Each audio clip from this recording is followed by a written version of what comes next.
Welcome everyone, let's force a restart on our iPhone. So if the iPhone model has no home button like this, or is any of the iPhone SE series from SE2 and newer, or is the iPhone 8, follow these instructions.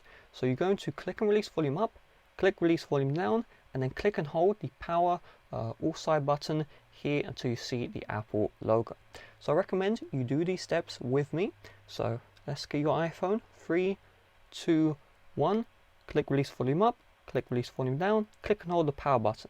Keep this button held down for 20 seconds, 30 seconds until you see the Apple logo. If you do not see the Apple logo, that means you will not fast enough. The key combination you need to do semi-quickly, okay?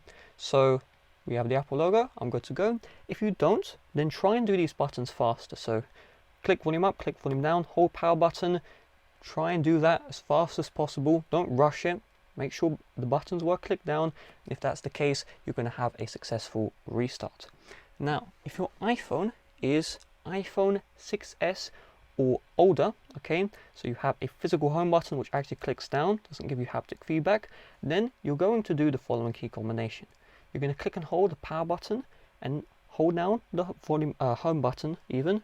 You can hold these two down together until you see the Apple logo. So click and hold, do not release. So click and hold.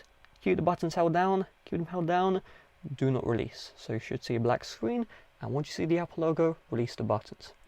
Now, if you have iPhone 7 series, then all you can do is you're going to do the same key combination where you hold down power, but instead of holding the home button, you're going to hold down volume down. So it's kind of awkward to do. Honestly, my hands are cramping from this, but it will only take 10 seconds.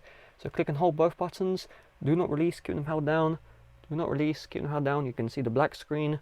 Once you see the Apple logo, you can release the buttons. So, oh my god, it's actually out of my hands. Boom, we see the Apple logo, and then we can release our hand. So the end result is you should be brought back to the lock screen regardless of the iPhone. You can see lock screen here, and any second now you'll see the lock screen here on my iPhone 7. And so this should solve any issues you may have with frozen device, or it's useful information you may want to know. So with that being said, thanks for watching, see you guys later, bye bye.